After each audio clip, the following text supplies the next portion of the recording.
When it was finally time for Kody and Robyn to take that dance lesson, she explained to the instructors why she doesn't like to dance with Kody. Although, to be honest, it looks like Robyn's the only one who has an issue with Kody's dance moves. This is not the story TLC wanted you to hear. This is the one they tried to bury. Over the course of more than a decade, Kody Brown and his wives, Mary, Janelle, Christine, and Robyn, had built a reality television empire based on faith, family, and the illusion of unity. But what if we told you that behind the cameras, behind the smiling confessionals, there was a secret recording, one that exposes everything they said was built on a lie? According to people close to production, it started as a routine day of filming, a boom mic, a camera crew, and a conversation between Kody and Robyn that was never supposed to air. But what editors heard when the audio was inadvertently saved to a backup drive sent chills down their spines. For months, rumors swirled that someone inside TLC had been quietly leaking snippets of the unedited tapes. Whispers of the private arguments, financial manipulation, and the secret plans to rewrite the sister wives story from scratch. Until one night, an anonymous file appeared online. Just 3 minutes long, titled simply, Audio Fait Final, MP3. You can hear Kody's voice in that recording, unmistakable, intense, angry, and Robyn's tearful, defensive, trying to reassure him. The subject, money, how much? Over $3 million. And what they confess to next, in their own words, might well destroy everything they've built. Or sources say that is not a rumor. The audio is real. It has been authenticated by multiple insiders who worked on Season 20 of Sister Wives and early footage from Season 21. What you are about to hear, crew, is the story behind that tape. How it was recorded, who leaked it, and what it exposes about the lies, the manipulation, and the final collapse of Kody and Robyn's carefully crafted empire. For once this truth came out, there was no going back. Faye, you said they'd never find out, Kody. They won't, Robyn. Not if we keep our story straight. For months, no one inside the TLC production offices wanted to talk about it. Every whisper, every rumor, every accidental mention of the file was greeted with silence or denial. Because if what was on that recording ever became public, it would not just end Kody Brown's career, it would unravel the whole foundation of Sister Wives. According to one former audio technician, we'll call him Mark, the leak wasn't planned. It was an accident that turned into a moral crisis. Mark had been on the editing team for 6 years plus. He'd seen it all. The retakes, the fights, the raw footage that never made it to air. But even he wasn't prepared for what he heard the night he opened a mislabeled folder from Season 20's raw files. Inside, buried between labeled takes, was an unlabeled 27-minute clip. It began with silence. And then, voices, Kody and Robyn, but not the public versions we'd grown used to. Not the calm, rehearsed, emotionally polished couple who presented their love as a modern miracle.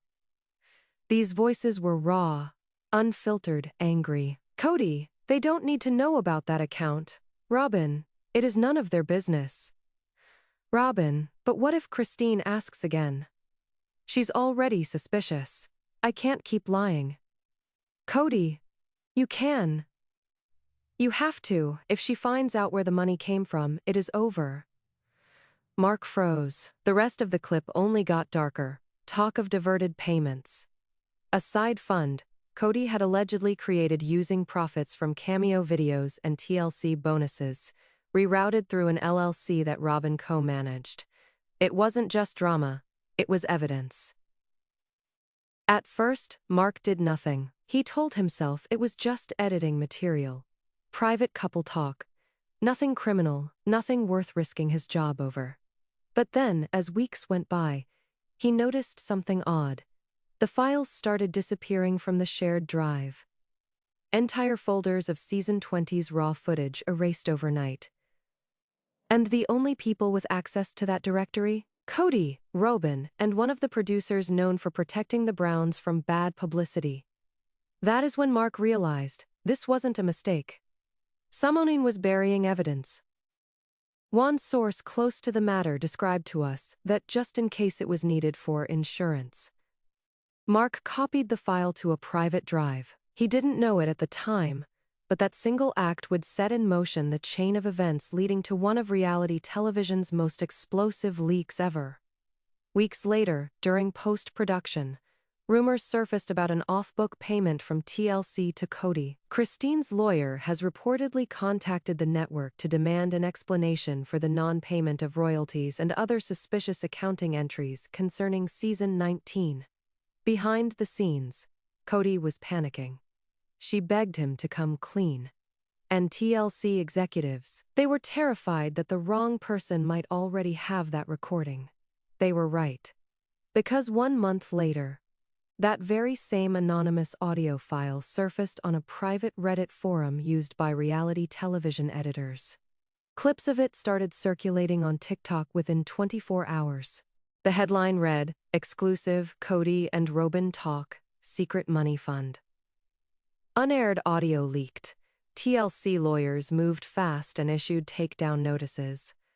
But it was too late. The genie was out of the bottle already. Fans were analyzing every second, slowing down, filtering, and transcribing. And in those waveforms, buried between the breaths and whispers, was a sentence that would haunt Kody Brown forever. "Kody, they don't deserve a cut. It is my name, my show. They're just along for the ride." That one line confirmed what the wives had always suspected, that for Kody Brown, Sister Wives wasn't a family project. It was a business, and they were just employees. It wasn't all about the money, though. It was about betrayal, ego, and the illusion of control. Because the more the public learned, the more they realized this wasn't the first lie Kody and Robyn had told. It was just the one they got caught in, and as the walls closed in, their empire began to crack. When the leak hit Reddit, it spread like wildfire. Fans initially thought it was a hoax, some deepfake AI audio stitched together by angry viewers. But the longer people listened, the more it became clear that that voice was unmistakable. The pauses, the frustration, the tone. It was Kody Brown. Within 48 hours, major entertainment outlets began calling TLC's public relations department for comment. Within 72, Christine Brown had already heard the tape, and according to one source close to her inner circle, she didn't react with shock. She responded with confirmation. For years, Christine had claimed that Kody and Robyn had been keeping secrets from the rest of the family about money, property, and the direction of their so-called family business. She'd been dismissed, gaslit, told she was jealous. Now, at last, she had proof. It wasn't jealousy, she reportedly told a friend. It was betrayal, and I knew it. That is when everything began to unravel, not just for Kody and Robyn, but for TLC itself. Because when Christine heard Robyn was involved, that she'd been helping cover up this secret account, she made a call that would change everything. She called Janelle. The call that started the storm. The conversation, as later described by insiders, was short but explosive. "Christine, you need to listen to something." Janelle, "Christine, I'm done with this drama." Christine, "No, you're not. Because it's not drama, it's proof." Christine sent Janelle the link. 30 minutes later, Janelle called back. She was trembling, enraged, according to a family friend. It was the angriest she had ever been in her life. "Janelle, he told us we were broke. He said there wasn't any money left. He lied. He has been lying for years." Janelle sent the audio to Mary later that night, and within hours, all three of Kody's ex-wives, the women who had once built their lives around him, were on a group call for the first time in years. It wasn't friendly. It was war council. Mary reportedly said, "We trusted him with everything, our homes, our savings, our future, and he hid money from us. We're not done, not this time." By morning, their group text thread had a new name, The Reckoning. Meanwhile, inside the mansion, As Christine, Janelle, and Mary were coming together in anger, life inside Kody and Robyn's Flagstaff mansion had become chaotic. According to neighbors, Kody stopped leaving the house. He was seen pacing the driveway at night, shouting on the phone. Usually poised, Robyn was breaking down in tears every day. It was total panic, one insider described the scene. Robyn kept saying, "They'll hate me forever." Kody kept saying, "They can't prove anything," but he knew it was over. The leaked audio had done more than expose their secrets.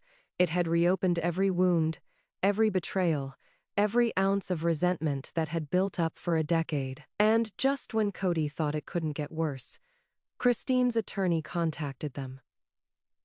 Not privately, not quietly, but publicly. In a surprising turn of events, Christine's lawyers filed a motion requesting that the shared assets of the Brown family over the past 5 years be fully audited, including all income derived from TLC contracts, online appearances, and independent brand deals. Why? The audio tape, Christine's team, according to court documents later leaked online, said the recording was evidence of willful concealment of joint marital funds and misrepresentation of income. Not only was Kody's empire collapsing socially, but now it was under legal fire. The turning point in the days that followed, executives at TLC went into crisis mode. Meetings were called, statements were drafted, and for the first time, the network seriously considered suspending production on Sister Wives Season 21. But that wasn't the end, because just when it seemed like things couldn't get worse for Kody and Robyn, something else happened, something that no one could have predicted. A second audio file surfaced,